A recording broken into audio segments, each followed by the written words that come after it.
السلام علیکم گائز، کیسے ہیں آپ سب؟ امید کرتی ہوں کہ آپ سب ٹھیک ہوں گے اور اللہ کے کرم سے میں بھی ٹھیک ہوں۔ میرا آج کا جو موضوع ہے جس پہ میں بات کر رہی ہوں اس کا نام ہے قیادت کے آداب۔ اسلامی جماعت کی قیادت اور رہنمائی کے لیے ایسے شخص کو منتخب کیجیے جو خدا ترسی اور پرہیزگاری میں سب سے بڑا ہوا ہو۔ دین میں بزرگی اور بڑائی کا معیار نہ مال و دولت ہے نہ خاندان، بلکہ دین میں وہی شخص سب سے افضل ہے جو سب سے زیادہ خدا سے ڈرنے والا ہے۔ قرآن کا ارشاد ہے، اے انسانوں، ہم نے تم کو ایک مرد اور عورت سے پیدا کیا، تمہارے کنبے اور قبیلے بنائے تاکہ تم باہم پہچانے والے جاؤ۔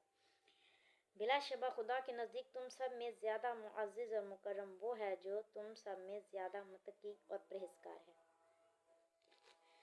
قیادت کے انتخاب کو ایک خالص دینی فریضہ سمجھے اور اپنی رائے کو خدا کی امانت سمجھتے ہوئے صرف اس شخص کے حق میں استعمال کیجیے جس کو آپ واقعی اس بارگاہ کو اٹھانے اور اس کا حق ادا کرنے کے لائق سمجھتے ہیں۔ خدا کا ارشاد ہے، بلا شبہ خدا تمہیں حکم دیتا ہے کہ تم اپنی امانتیں انہی کے سپرد کرو جو اس کے اہل ہیں۔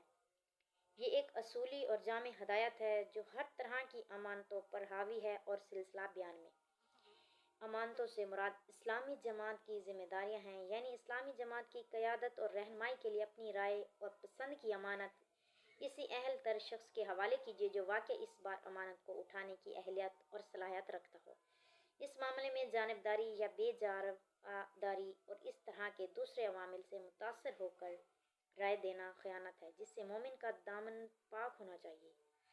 اگر آپ مسلمانوں کی جماعت کی ذمہ داری سنبھالیں تو اپنی فرائض کا پورا شعور رکھیے اور کامل دیانت، محنت، احساس، ذمہ داری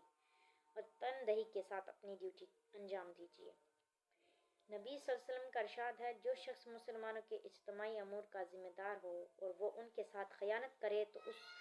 خدا اس پر جنت حرام کر دے گا۔ اور آپ نے یہ بھی ارشاد فرمایا،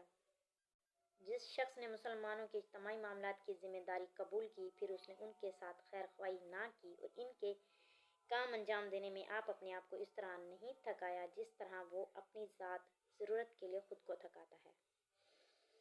تو خدا اس شخص کو منہ کے بل جہنم میں گرا دے گا۔ اپنے مامور کے ساتھ نرمی، شفقت، انصاف اور بردباری کا برتاؤ کیجیے تاکہ وہ کھلے دل سے آپ کے ساتھ تعاون کرے اور خدا آپ کی جماعت کو اپنی دین کی کچھ خدمت کرنے کی توفیق بخشے۔ قرآن میں نبی صلی اللہ علیہ وسلم کی تعریف میں کہا گیا، یہ خدا کی رحمت ہی تو ہے کہ آپ ان لوگوں کے لیے انتہائی نرم دل ہیں، ورنہ اگر کہیں آپ سخت مزاج اور سخت گیر ہوتے تو یہ سب آپ کے گرد و پیش سے چھٹ جاتے اور آپ کو تاکید کی گئی اور آپ اپنے شفقت کے بازو پھیلا دیجیے